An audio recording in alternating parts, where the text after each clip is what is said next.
Hi, and welcome back to Miami Television News. I'm Ariel Wiley. Today in our studio, we are very pleased to have the founders of Black Lives Matter, Patrisse Cullors, Alicia Garza, and Opal Tometi.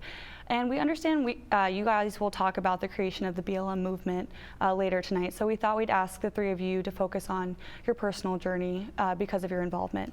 So what we're going to do is we're going to ask you all a few questions, and then we'll open it up to the audience. So we will start with you, Patrisse. You are an established community leader and performance artist, and you've been able to blend activism and art together, and you've been able to raise awareness for law enforcement accountability through your work, which is amazing. So besides being founder for Dignity and Power Now, what specifically motivated you to be involved in Black Lives Matter? It's a great question, and thanks for having me on y'all's show. Thank you for being here. Of course. So for me, my journey begins with growing up in Los Angeles, California, and I grew up in a little suburb outside of the inner city called Van Nuys. I grew up in the middle of the 90s, so that was, during the first Bush administration and then the Clinton administration.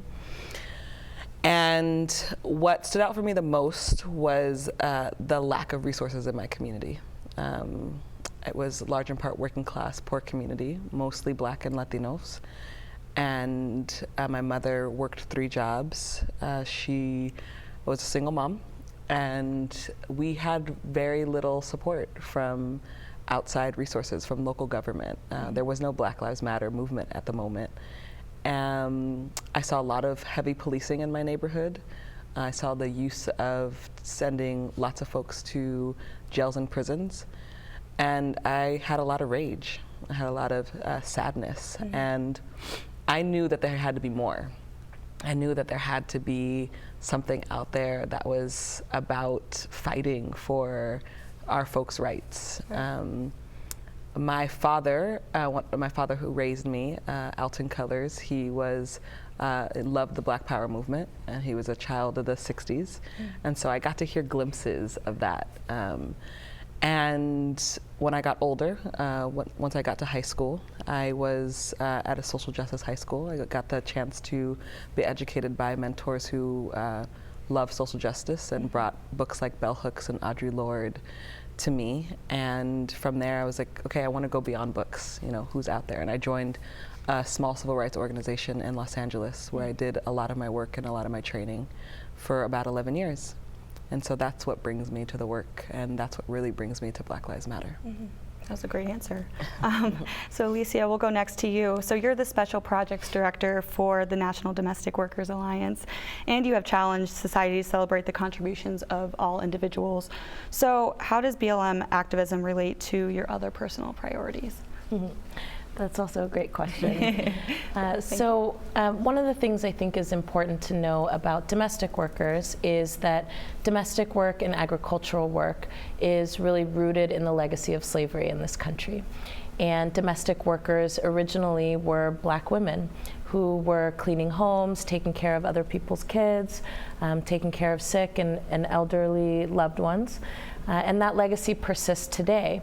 Unfortunately, domestic workers who are now not largely Black, but are largely immigrant Latino or Black immigrants, African immigrant, are still not covered by federal labor protections. And that's as a result of a compromise that was made between Southern Democrats and union leaders, right? And the idea was to exclude Black workers in particular from things like overtime and sick days and worker protections that many people fought for and that we attribute to the labor movement overall.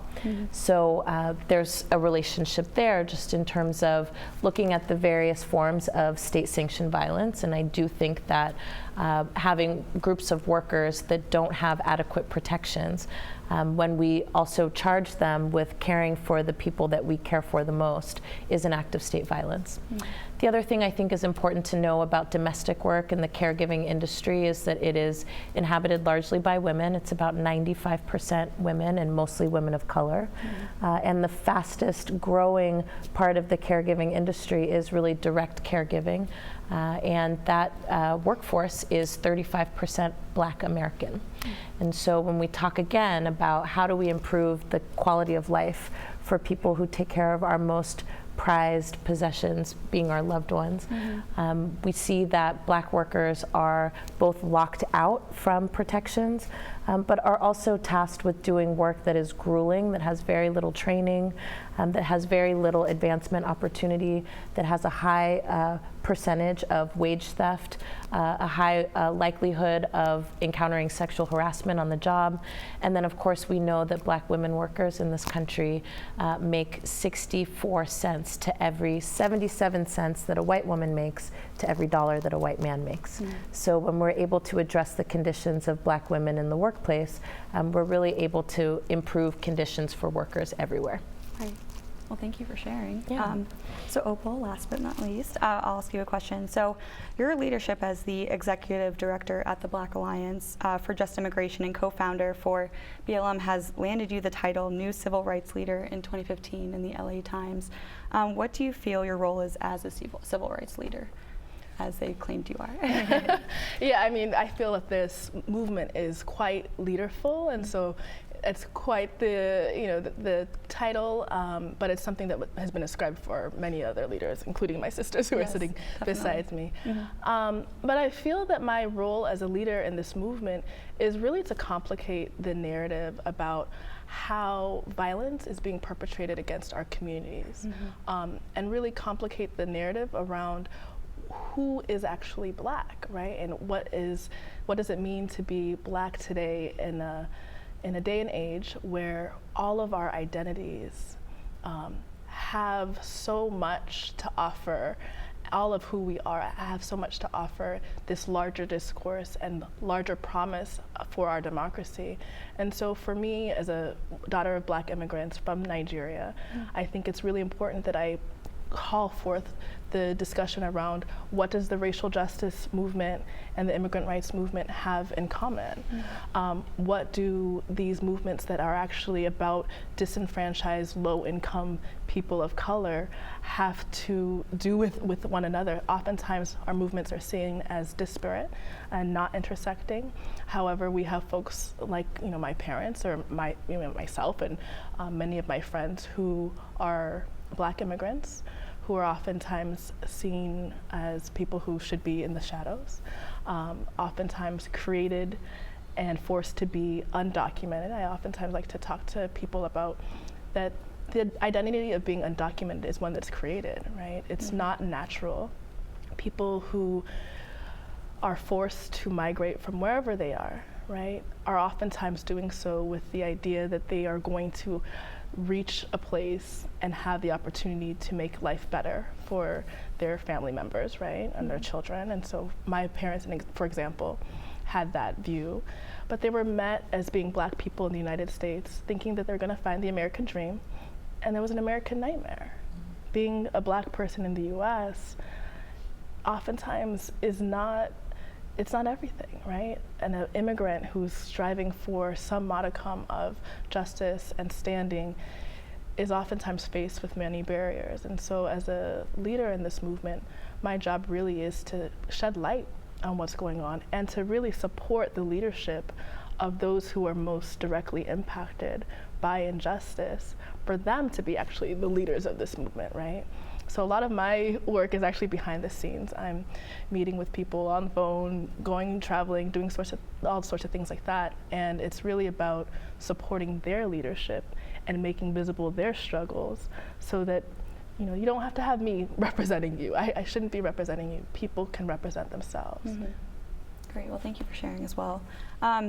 So I guess I'll open this up to you, all of you. So a few days ago, President Obama referenced Black Lives Matter and the criticism that your campaign promotes Black lives as being more important than other lives.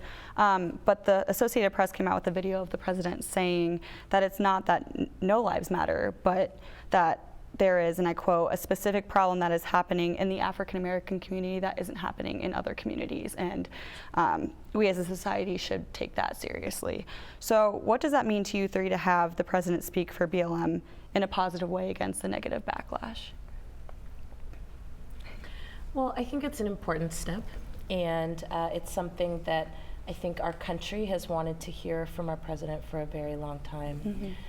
It's important that our president also was able to articulate very clearly things that we've been saying now for a couple of years, which is that when you address the conditions of Black people in this country, that you really open up opportunities to improve the lives of everyone. I do also think, and I wonder if my sisters agree with me here, I think you might because of how we're sharing the love here.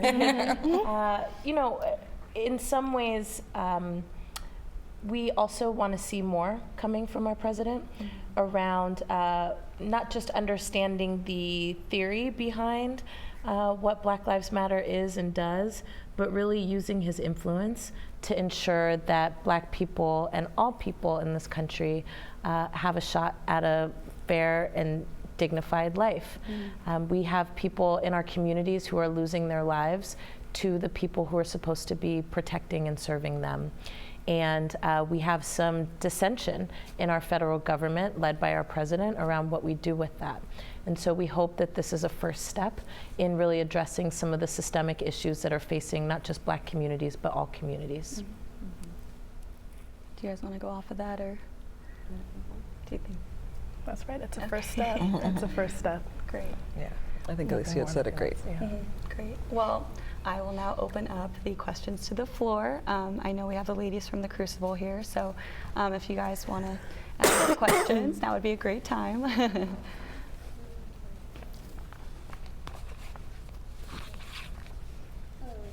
Hello.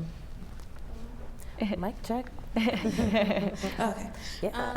My name is Rhonda Baldwin. I am a junior here on campus, and like she said, I am vice president and co-editor-in-chief of the Crucible magazine, which is a magazine on campus that's dedicated to diverse groups.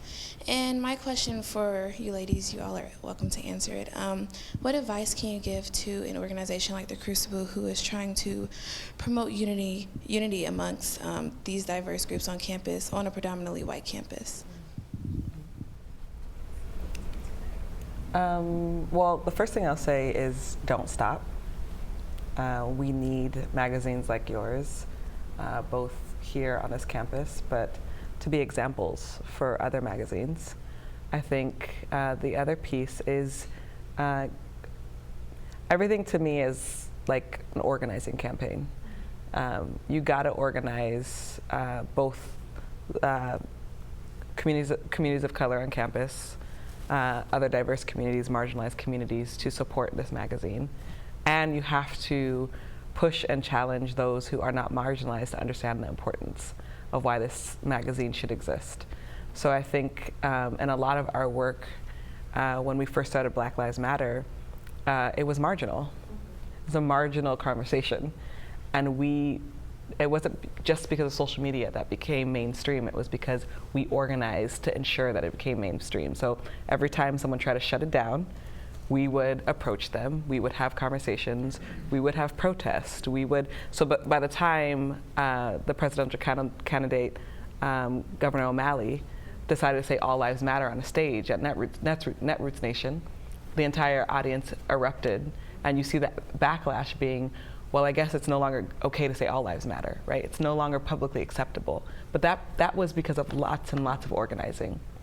So I think that's important. Thank you so much for that. Yeah. Really appreciate it. Hello, ladies. My name is Amira Hardy. I am co-editor-in-chief of The Crucible and the president, along with my friend Rhonda. And I just wanted to ask, this morning, I believe, Chris Christie, he's the New Jersey governor, commented saying that he doesn't believe that the movement should be justified when they are calling for the murder of police officers. And I wanted to know your response to that comment. I'll take that one. So first and foremost, I think we have to understand statements like the one that Governor Christie made as being intentionally slanderous. There's nothing that we have ever done, us or our networks, that has ever advocated for violence against anyone, to be frank. And so the talking points that Governor Christie is using are the same talking points that people like Megyn Kelly and Bill O'Reilly are using. And really those statements are in response to the success and the saturation that this message has accomplished in this country, but also around the world. So we should understand that. I think the other piece that's really important here, when we're looking at why do prominent figures make statements like that, is that it really demonstrates where they stand in relationship to the conditions and the crisis that's facing Black communities.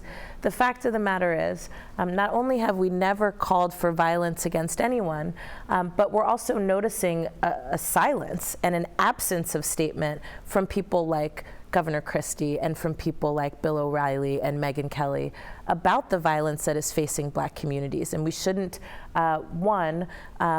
get confused that they're the same thing. They're not. And two, we should also be pushing them to stay on message and stay on topic. We're not interested in displays of showmanship for the opportunity to get your name in the media. We really want to make sure that our families have a full dinner table. And we're coming up on the holiday season, and for too many families in this country and around the world, there will be an empty seat at the table. We have to stop that pattern. Thank you very much. Mm-hmm. Thank you, ladies. Hi, my name's Haley. I'm a writer for the Cincinnati Herald newspaper, which is an African-American paper in Cincinnati, Ohio. And I'm also writing for Brickwork, which is a progressive newspaper here on campus.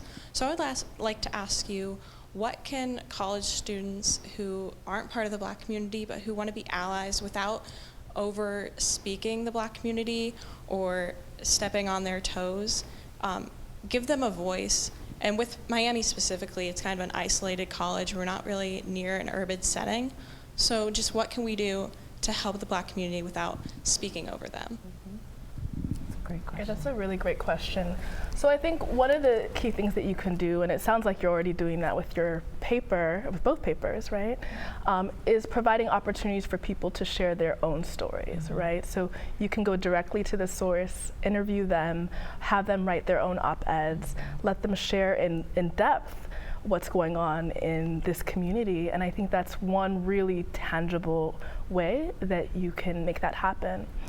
I think the other thing that folks can do in this community who are allies and want to be allied with the Black community is really take stock as to how they benefit from the injustice and how their silence adds to the injustice and the pain and so on, and allows for that to continue. So I think in doing so, what one should, on a very first step, is ask, quite frankly, ask your other colleagues, the students on campus who are Black or community members, what would you like us to do? Just have a real honest conversation. And I think that beginning dialogue can actually go a long way, and be willing to follow the lead of Black community leaders and Black community members and what they have to say about the issues of their day and the issues that are acutely impacting the community right here. I think beyond that, there are likely groups that are in the community that are willing to do a bit of internal training as to how white supremacy operates and what it means to be a strong and good ally. And I think if you can seek out those opportunities to learn, just do take time, do the education, and participate in programs and forums that allow for more dialogue. I think that is a really great way. And then, of course, take action. I think insight without any action is futile. And we need people who are willing to be in the streets alongside us, who are willing to donate, there are a number of ways to be a concrete ally. And I think that those are the types of transformative actions that we need to see today. Thank you. Hello again. Hi. My next question, this is for any of you ladies. What impact do you hope to see with BLM on the upcoming elections?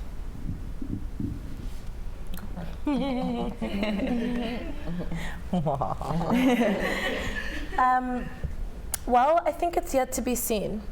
Our primary concern and interest is making sure that we begin to transform the systems of democracy in this country. For us, it's bigger than any individual candidate. It's really about how decisions are being made, and it's also about who has access to decision making. And as we know, Black communities have been disenfranchised and marginalized from the democratic process ever since we were brought here. And so for us, we really want to make sure that there is more access and more transparency in our political system. So certainly, we want to make sure that our communities, and our communities already are, very actively engaged in making sure that we change the quality of life for our communities and our neighborhoods at the municipal, state, and federal level. And then we've also been doing quite a bit of influencing at the national stage, and particularly making sure that the Democratic Party sees itself as being more accountable to Black voters. Black voters, by and large, give our votes to the Democratic Party mostly without hesitation. And what we think is concerning is that the Democratic Party, in return, gives very little to Black communities and pays very little attention to the issues that we care about. For us, it's not enough to have 6 debates that are largely filtered through corporate media, where the only engagement that you'll have with these candidates around how they relate to the Black Lives Matter network issues of concern and the issues that our members care about, or the movement writ large, is through questions that come up that Don Lemon gets to ask, which is, do all lives matter or do Black lives matter? That's the most rudimentary question when you think about the crisis that our communities are facing. So that's why we're demanding a Black Lives Matter themed debate that is sanctioned by the Democratic National Committee, that we are hoping actually opens up more opportunity for rich dialogue and debate around what will these candidates do to address the crises facing our communities. We are also demanding, right, that by opening up the process for debates and by it being sanctioned by the Democratic National Committee, that it means that social movements can actually get closer to candidates. The way that it stands now, candidates are sanctioned for participating in anything that is not kind of stamped by the committee itself. And we see that as a deliberate and direct barrier to democracy. Our communities, and not just Black Lives Matter, but the immigrant rights movement, as you know, and of course we're all interconnected, the labor movement, the climate justice movement, right? We all have critical questions for these candidates. And as long as they're filtered through corporations that benefit off the misery of our communities, we're never gonna get the substantive conversation that we need to make informed choices about who will represent us, not just in the Oval Office, but in city halls and school boards and city councils all over the country. Thank you. Yeah. I wanted to know how the 3 of you guys met, and after you guys met, what sparked you guys to start this movement for the Black community? Yes. So the 3 of us know each other from in different periods, right? So Alicia and Patrisse, having met over a decade ago and have been friends for a long time and have been involved in community organizing for a long time together.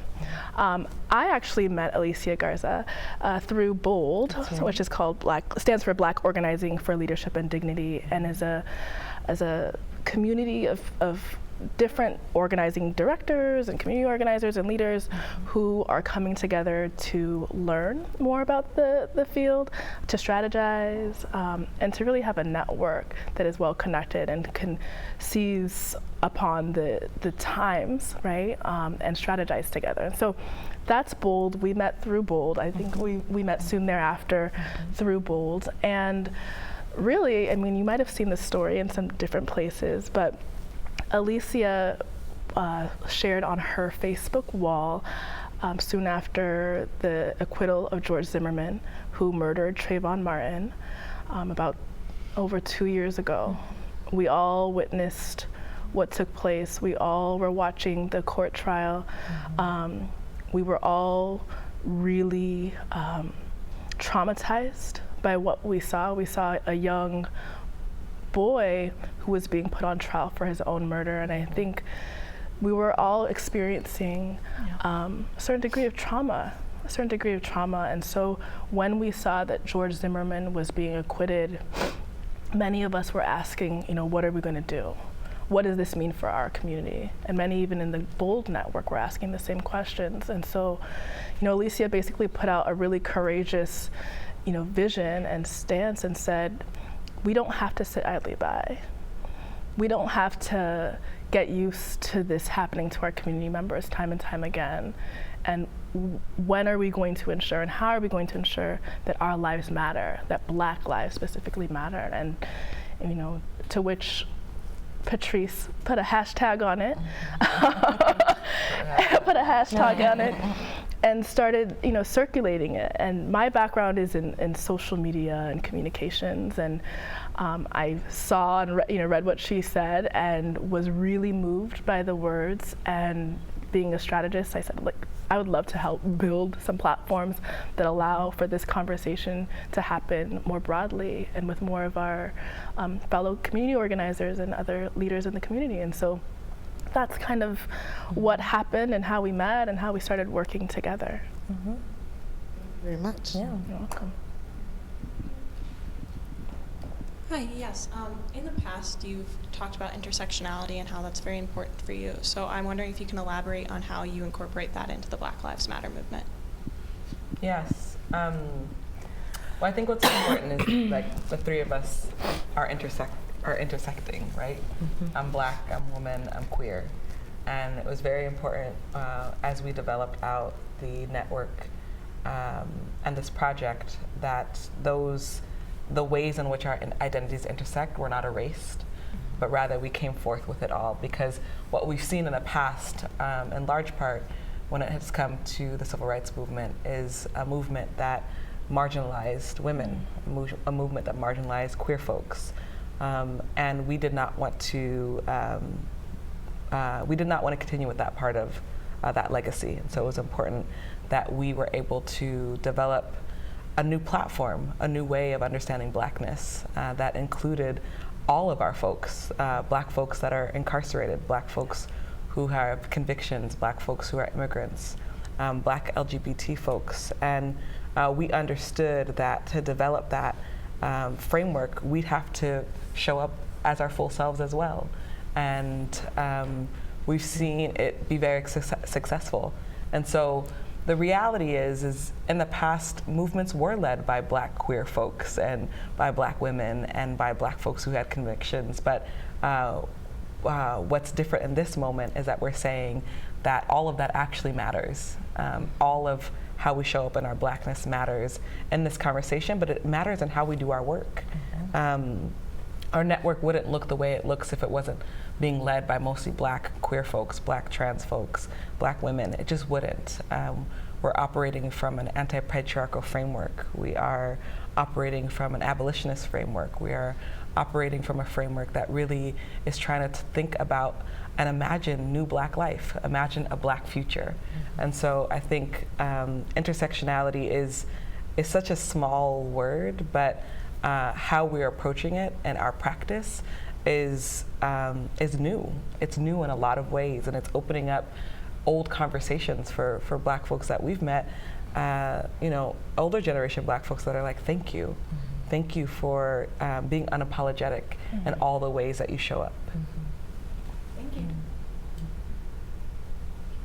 I have a comment and a question. First off, I want to thank you ladies for your efforts, your great efforts.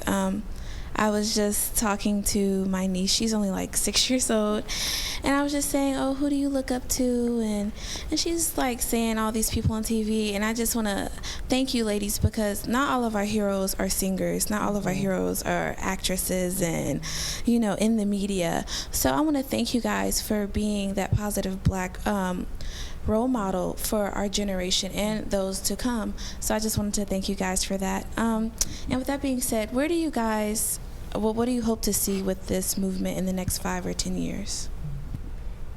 That's a fun question. Gonna start. Yes. 5 to 10 years. Gosh, I'm just trying to get through the day. No.